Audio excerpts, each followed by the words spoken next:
We're sticking with the Celtics, Sixers. Celtics face the Cavs in the Eastern Conference Finals. We all know LeBron and Al Horford will be key players, but others will have to step up as well. CC, the biggest X factor in this series, will be blank. There's several of them on this one, but I got to go with Marcus Morris. I just believe, and especially going against LeBron, you need guys around 6'6" to 6'10", guys who have that temperament.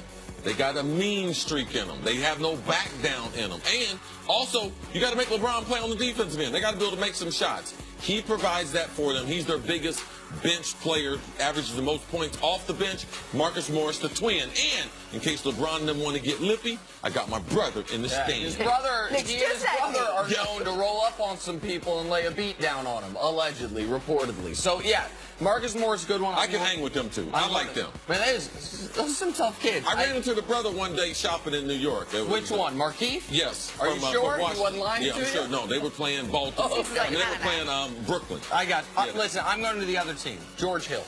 George Hill was... Oh, yeah, that's a good one. Him not being in for 3.5 games in the Indiana series was critical. And he is a guy who is known to get nicked up with minor injuries that appear to be major injuries with how much time he misses. They now finally have a 7-man rotation that they trust.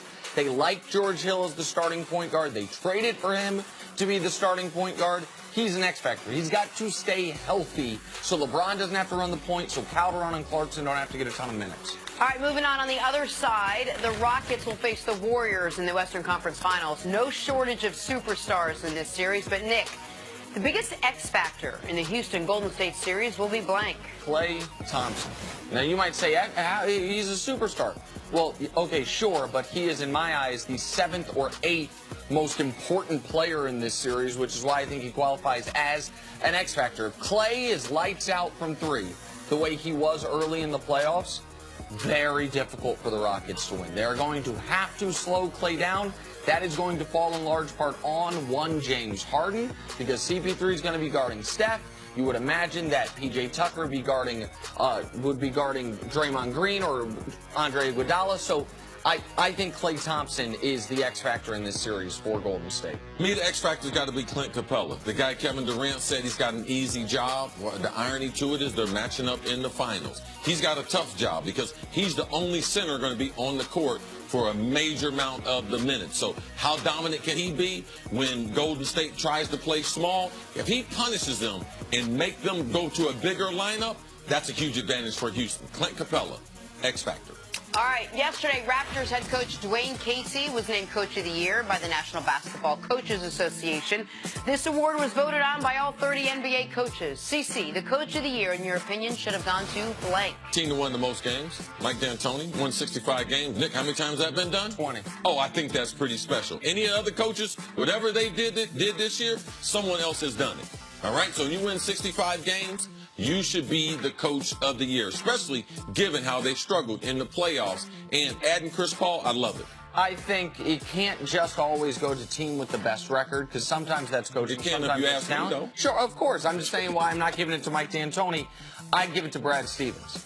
When you lose your star free agent acquisition in the first quarter of the first game, what's you guys ruined his campaign. Well, oh, yeah. All you talking heads out there, you guys smart. Oh, Brad Stevens, best coach in the NBA, even over Greg Popovich. You guys whacked him. That's why he didn't get no votes. He got no votes from his peers. He got no votes because you were talking about it. Well, I think there is something to that. Not that I was talking about him, I was, but you were. A lot of people similar to myself have elevated Brad Stevens to a place I think a lot of his colleagues feel he doesn't deserve. I feel he does deserve it. I think he did the best coaching job in the NBA this year. He was my Coach of the Year, and I think he'll win the one that's voted on by guys like me. All right, on to the NFL. Des Bryant is still unsigned. However, Cowboys owner Jerry Jones recently said that Des can still make a significant contribution to the team. Yeah, he just can't make it on my team. So, Nick, the team that could use Des the most is blank. The Jaguars. They lost both Allens this offseason. They need a guy who can help out Blake Bortles somewhat and give you some type of threat on the offensive end other than Leonard Fournette, I say the Jacksonville Jaguars could use him. I'm going to go San Francisco 49ers. I've been saying them for a long time. They don't have a big receiver, big as in stature. Goodwin is their number one guy. He's not a number one. Track star. He's not a number two. He is a number 3 or a number 4. Jimmy Garoppolo, Des Bryant would be a fit for the 49ers. That's a good one. All right, yesterday, Hall of Fame quarterback Kurt Warner, who is 46 years old, revealed he was considering a comeback more than 8 years after retiring. He even spoke to a coach about that and his wife about that. So that got us thinking, CC, the retired athlete you'd want to see come back the most is? You guys know I love football, so I'd like to see Peyton Manning. At the end of his career, you know, he couldn't throw the ball because of the neck injury and everything, but I thought Peyton would be one of those guys that played until he was 45. Man, bring back Peyton Manning. I never get tired of watching him. Oh, man, that running the audible offense, man, that was amazing stuff. That's a great answer. I got a better answer. The guy I'd like to see, show it to him, America. I want to see this guy make a comeback in this body type, in this form. Show it to him, America, please. Oh, there he is. Look at that guy. All right. That's one gradual Christopher Carter, better known as Chris Carter, better known as 130 touchdowns, Pro Football Hall of Famer.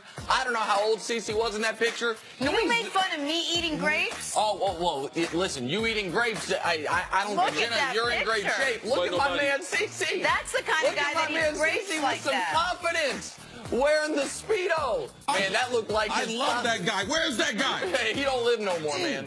I love that guy. Where's that guy? Man, he doesn't. Where'd he go?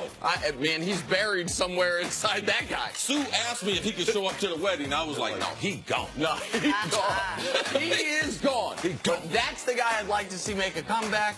And in this, listen, man, if Dez can get a job, CeCe can get a job, CeCe can go out there. It's like I try to tell you and Dusty and Deontay, y'all keep messing with the old man. That dude is inside of here. Y'all don't want him to come. Y'all don't want him to come out. Y'all don't want him to come out.